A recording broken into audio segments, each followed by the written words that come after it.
Picture this. The year is 2009, and lots of now extremely popular Flash game series are just starting out their path to existence. Red Ball with Red Ball 1 and 2, and Fireboy and Water Girl with Fall 1, as well as Wake Up the Box with Wake Up the 1 being perfect examples of this. Right now, we're only focusing on the last series mentioned, and don't worry, we'll get to Wake Up the Box 1 eventually.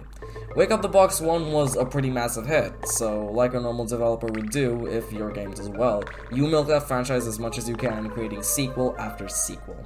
And Eugene wasn't about to go against the grain, so in 2010, Eugene popped his head out of the sand and released Wake Up the Box 2. Wake Up the Box 2 was a pretty big expansion on the first game, but this isn't why we're here right now. In 2011, 1 year after the second game, Eugene released the third installment in the series, Wake Up the Box 3. Wake Up the Box 3 was more of a graphical improvement on the series, improving the art style and making it more consistent from this point onwards for the series. But something Wake Up the Box 3 had going for it was the much more creative level designs. Some standouts are 3, 5, 6, 7, 8, 11, 13, and 15. It was also the shortest game in the series by quite a big margin. 3 levels shorter than the first game at 17 levels compared to 20 levels, and 13 levels shorter than the second game, 17 levels to 30 levels. The short length is what normally makes Flash games so appealing to speedrun. They're short and feature no cutscenes, making it extremely fast-paced to get a ton of attempts done quickly. But for whatever reason, even though both the first and third game being potentially great speed games due to the short nature and a lot of optimization room, they both have exactly 8 players with submitted full game runs. However, both games have managed to get very optimized throughout the years. How is that? Let's find out. Here is the world record history of Wake Up the Box 3.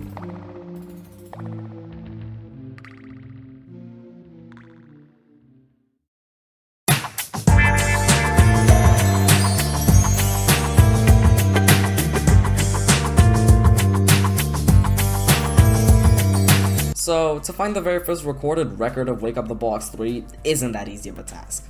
And the time difference of nearly 10 years between the game's release date and the creation of the game's leaderboard on speedrun.com, there surely are at least a couple uncut playthroughs of the game that can be found pretty easily, right? Well, no. I searched the internet far and wide for the purpose of this video. Here's what I found. There's a run clocking in at 4 minutes and 2 seconds by a gamer a day after the game was released, but sadly... yeah. The first real run I was able to find was a 6:38 by Lorenzo Roncella, performed on November 14th, 2020, with a lifetime of 600 views. Afterwards, I was able to find a 3-minute, 31-second completion by Edward Richings on July 29th, 2012, once again with a low view count of 2.2 thousand. Then again, I'm not one to speak about this. Sure, there is Browser Games Space exclamation points 25-minute, 22-second run, but this was performed on April Fools of 2023, far after many other records have been set, which you will see later. Other completions were either split in multiple parts, like Tasselfoot's, or obviously cut, like Mr. Lewi's completion. Actually, Mr. Lewi's completion is far more interesting than the rest, not being cut. With the rest, there's a cut during level gameplay, but not for Mr. Lewi's. His was a sound cut in between levels. His was done before the game actually was released, which leads me to thinking this wasn't cut. The official release date everywhere you go is listed as December 21st, 2011, yet the YouTube video's upload date is listed as December 17th, 2011. And the weirdest part is, the sound effects are fine and sync up with the video, yet the music always has a weird cut between some of the levels, and on the quick black fade out. And now, bear with me here, I believe the version Mr. Lewi was playing was a test build of the game because he wanted to make sure everything was fine before the actual release date of December 21st. Because of this, I believe Eugene Karatayev, the game's developer, didn't yet find a good way to loop the game's music because that's not something that important in a test build. A very similar example to this is Red Ball Hero, which is a test build for Red Ball 3 that made it out into the wild. That game also has stuff missing like 2 entire levels. Because of this, and I know this is conspiracy theory territory, I consider Mr. Lewi's completion the actual very first record of Wake Up the Box 3, but I am still really suspicious of this run, so take it with a grain of salt. And those are all the runs I could find that were of note. So taking all the times from these runs, we come out with a leaderboard looking like this. Edward Richings in first place with a 331, Mr. Lewi trailing close behind with a 332, and then Lorenzo Roncella with a 638. Now, after all of that nonsense, we can finally get into the actually organizer of this game, and that starts with May 24th, 2021, when Kiken would create a leaderboard for the game and submit a run of 5:59. At the time, this was considered to be the world record, but of course, we know better. But even if Kiken held the world record, it would take until June 12th for a new runner called Figure 8 to break all of these times and set a new monumental world record.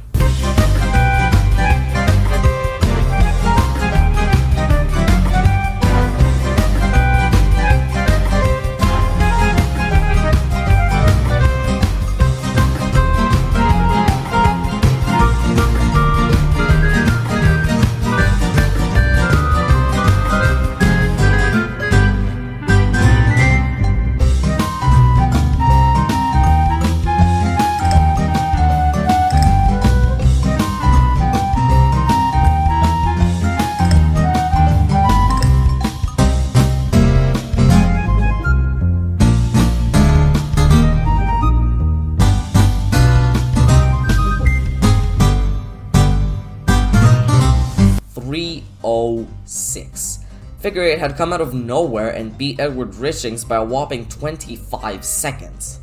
Figure 8 had managed to come up with a couple pretty ingenious strategies to be able to beat the 331 by so much.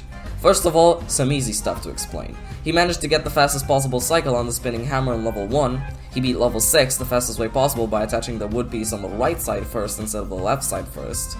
In level 8, he used the 1-1-2-3-4 type pattern for attaching the long wood pieces to the wheel, which is still the pattern used in today's top level runs. In level 7, the clock that jumps on the wood planks did a really inconsistent double jump that still remains something up to RNG even today. Okay, that's all the simple stuff. In level 10, instead of placing the wood platforms as a bridge over the pit, Figure 8 attached one of the wood planks to the wheel and then attached the other one on the other side of the wheel, which saves around 5 seconds when performed optimally. In level 11, he took advantage of the fact that the circle things rotate and made a dangling stick thing to which he kept attaching objects so he can reach the box, saving 4 seconds of a normal solution. In level 14... Wait, what? Well, to figure out how this is done, we have to zoom out. Yeah, Figure 8 minimized the game window so he could place objects off screen. He used this method in level 9, but it sadly doesn't save time there over the normal method. But in level 14, he did this.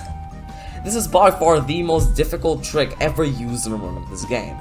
Hell, since it only saves 2 seconds at best, it isn't even utilized today because of the very high risk and low reward. The rest of the run was played as normal without any mind-boggling tricks. But one thing I disregarded were the mistakes in this run. And oh boy, there were some. 2 in 13, 10 in 14, and 2 in 15.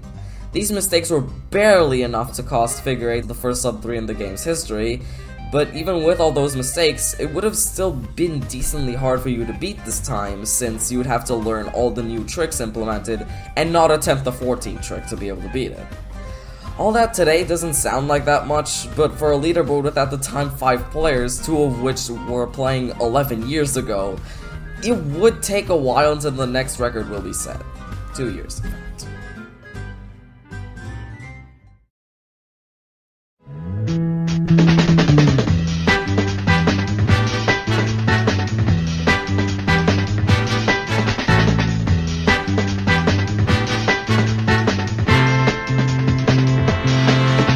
Speed games often go through huge dry spells without any sort of activity. This especially happens in games that experience a sudden burst in popularity that eventually just fizzles out. After Figure 8's 306, no run will be set until March 17th, 2023, when I would make my first appearance. Now, if you know me as a speedrunner, you know I love to run short games that I used to play when I was around 8. I used to play so many Flash games as a kid it was insane, and almost all of those Flash franchises I used to play are tracked on SRC, and I have ran almost all of them. In March, I decided I would want to run the Wake Up the Box franchise, so when I went to check if they already existed on speedrun.com, they ended up not popping up. So, as any rational person would do, I slapped together a run of every game in the series and request all 5 games at once. To my dismay, I was met the next day with this. Now, 2 things. 1, how did I not find the first 4 games if they were already on the site? I don't know. And 2, why wasn't the 5th game on the site already? I don't know. But I'm not going to get into that right now. Anyway, since I had to attach a run to my request and to add all games in the series, I had to run all games in the series first just so I could request them. That includes Wake Up the Blocks 3. And what was my final time? A 3:13 without attempting any of the crazy strategies Figure 8 did. I played the game completely normally and was only 7 seconds behind Figure 8. How? Well, I simply just had less mistakes. 1 death in level 9 and 7 in 15. The amount of deaths taken in my run are almost half of the amount Figure 8 had to take in his run, being 8 to 14, which allowed me to come very close to beating him. After getting my game request rejected, I went and looked at the game's leaderboard and saw the 306. After watching it, I realized that it is actually very feasible for me to beat it. So the exact same day, I pieced together a run that would not only beat Figure 8, but also break a new minute barrier.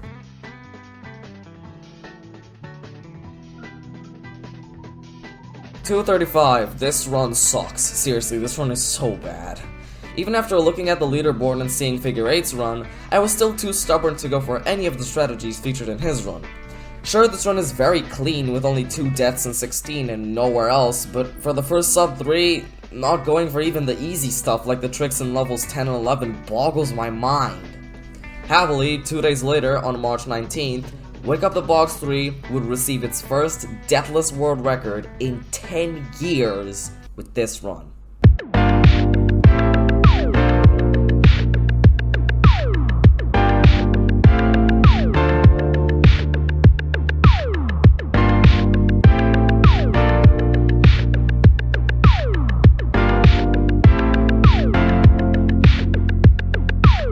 $2.16. Once again, I was stupidly stubborn and didn't use any of Figure 8's strategies, but unlike my 2.35, this run was as far as these strats were able to go. What this run did was take the strats used in the 2.35 and hyper-optimize everything in them, as well as remove those 2 deaths in 16. The 2 deaths in 16 didn't cost that much time, and in no way could they have saved 19 seconds alone. 7 seconds max, and even that's just being a bit generous. The other 12 seconds just came from playing every level as fast as possible and just hyper-optimizing mouse movement and placing every wood piece as quickly as the game would allow, since after starting each level there's a grace period where any mouse click just refuses to register. This is really annoying and requires carefully timing the first click in every single level, because spamming just puts more objects than needed, losing a level in most cases. I'll quote my run description and say, good run. Ain't topping this anytime soon. And by anytime soon, I meant 9 days.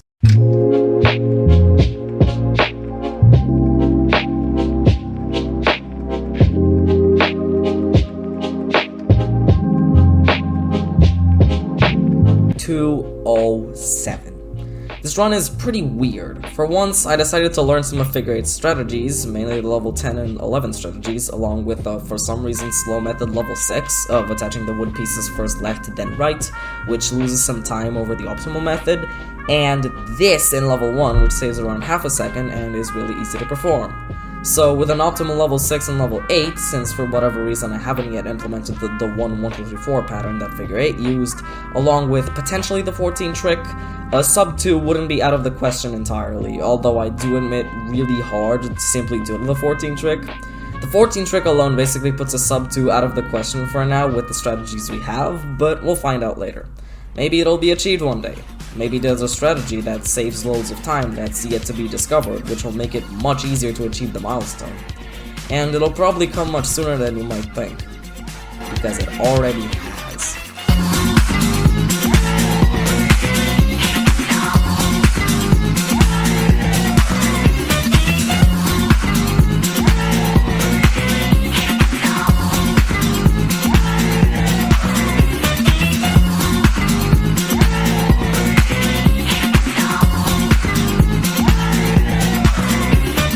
Now, after getting my game request rejected, I thought to myself, oh, then these games must have a pretty dedicated speedrunning fanbase. I went and checked, and as it turns out, no. Wake Up the Box 3 had only Figure 8 and Kiken's time submitted. Wake Up the Box 4 had 3 total runners, none of which have ran any of the other games in the series. Whatba 2 had only 3 runners, again none of which have ran the other games, and Wake Up the Box 1 had 6 runs submitted, once again by people who didn't run any other game in the series. Now, as I saw all of this, I also noticed that all games in the series had different mods too. As I saw all of this in front of me, I thought to myself, none of these guys will verify my runs, won't they? Knowing this, I submitted my runs, and this is what happened. 8 days in, 1 run verified. Wake Up the Box 3. Now you gotta know that at the time I was just getting used to modding games, and I wanted to see how to add mods for games I modded. So I took Wake Up the Box 5, being the only Wake Up the Box game I moderated, and the first name to pop into my head was Figure 8, since he had just verified my 216, so I modded him. Then I decided to send a message to him to see if he could give me mod for Wake Up the Box 3, which he said, "You gave me mod for the 5th game, so I don't see why I wouldn't give it to you for the 3rd game." Now, one thing I realized while checking out the series on SRC is that only Whatbit2 had an IL board. All the other games didn't have any. So the first thing I decided to do was make an IL leaderboard. After that, we moved to Discord and fixed some more things related to the game, like making an actual game cover, since the current one was just a screenshot of level 5.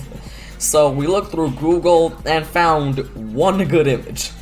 The rest were, no joke, all in 144p quality. So I took matters into my own hands and made this image, which is still the game cover today. Then we realized that Wake Up the Box 4 and Wake Up the Box 2 have official Discord servers. So me and Figure 8 decided to join them to see how it's like in there. We decided to first join the Wake Up the Box 2 server, and in there we found the Relaxed Potato and 2 other guys who, as Relaxed Potato said, haven't been online in nearly a year. Something I didn't mention thus far is that Relaxed Potato is a mod for Wake Up the Box 4. So since we were just talking to him, I asked if he could verify my run, to which he said yes. 2 down, 2 left to go.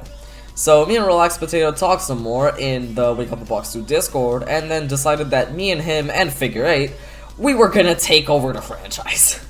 First thing I did was report the guys on Wake Up the Box 2 that haven't been active, and to my dismay, my moderation request got accepted in less than an hour. Then I got to verifying some runs on Wake Up the Box 2 that the old guys didn't verify, like a level 1 IL run by Doff, which was pending for 5 months, and then one by Poco Gamer, also for a level 1 that I think was pending for 2 months. Then I reported K-Destroyer9 on Wake Up the Box 1 for inactivity. Once again, my request was accepted really freaking quick. Then all was left was to add IL boards for Wake Up the Box 1 and 4, and mod Relaxed Potato and Figure 8 on the remaining games, and wabam! We managed to get the franchise all organized. We later found out that we had to request Wake Up the Box 3, 4, and 5 to be official entries to the series, since they weren't listed as such before, but that's besides the point. The franchise was finally organized on SRC, and now all that was left was to create a single Discord server for all 5 games. So me and the Relaxed Potato got to work doing that. After making the Discord server, I asked if he felt like doing a race on Wake Up the Box 3, to which he said yes. So we got into a Discord voice call, and he'd share with me a pretty interesting strategy. In level 4, instead of making a bridge for the wheel to roll on, you instead use 2 vertical bars as a pseudo handle, and then the logs as the tip of what is now basically a hammer that does this.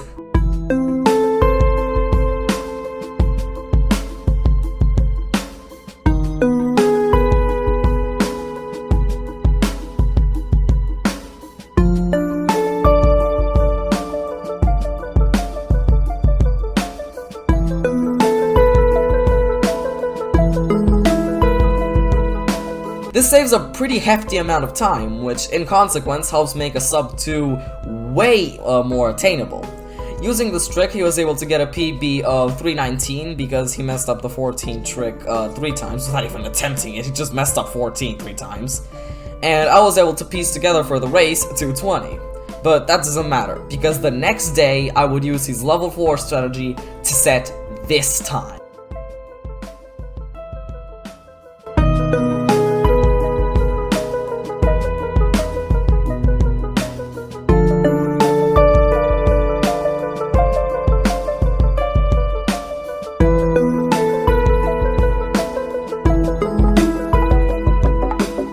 $151. Optimize level 10, 1, 1, 2, 3, 4 pattern in 8, and the strat in 4 helped me demolish the sub 2 barrier and nearly break the next 10-second barrier with a near 1-4x. It's safe to say that this run would stand for a long time without being beaten. It lasted 3 weeks. You see, when I was in that Discord call with Relaxed Potato, he told me about a potential strategy in level 12 where the player would skip having to move the wheel across the screen 3 times over, yet instead having it fall onto the second swingy platform and to the blocks. After a hefty amount of tries, I got this aisle run.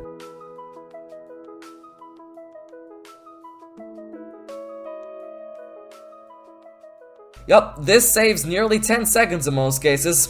7 if you compare it to the best run of this level done without the trick by Kiken back in 2021. This, along with a fast 6 and 16 with some optimization, could potentially get the game to the 1-3x mark. So, on the 20th of April, I sat down for an attempt sesh to try to take the game to the 1-3x milestone. I would unfortunately get nowhere that night. But on April 21st, I would set my first PB in my quest to get 1-3x. 141. Later that same night, I would get a 140. We're in the endgame now. All I have to do now is just be less than a second faster, and then it happened.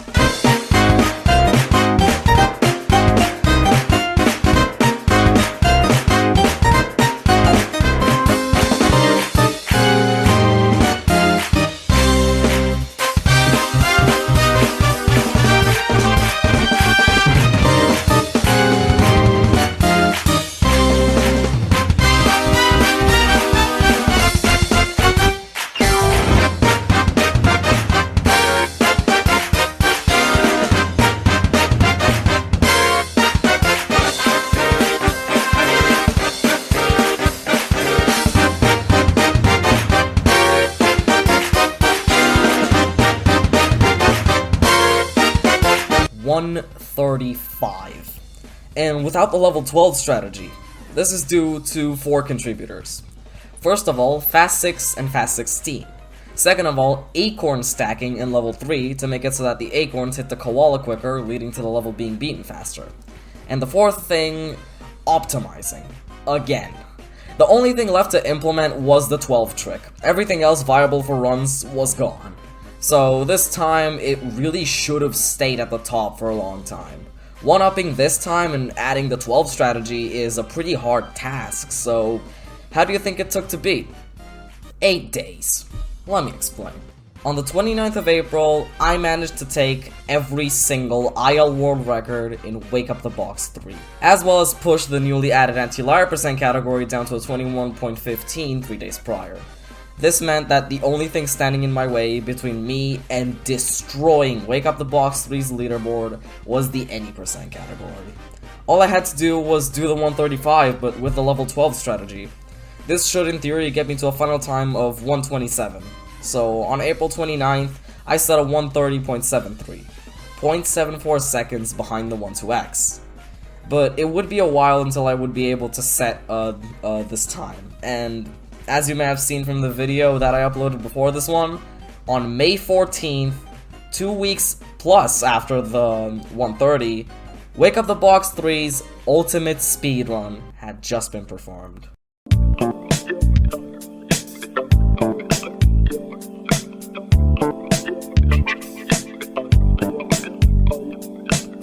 It was just as envisioned. This run had everything. Absolutely every run-viable strategy possible. The only way forward from here is the 14 trick. There's nothing else left. I'll quote its Orenji and say, "You are now the world record holder, the GOAT of the niche puzzle flash games." This run really is Wake Up the Box 3's ultimate speedrun. There is a way forward from here, but this is where I'll leave you. It's up to you whether the story continues to be written. Thanks for sticking it through to the end for me. Really, I truly appreciate everyone who watched this video all the way here. Thanks for watching. Goodbye.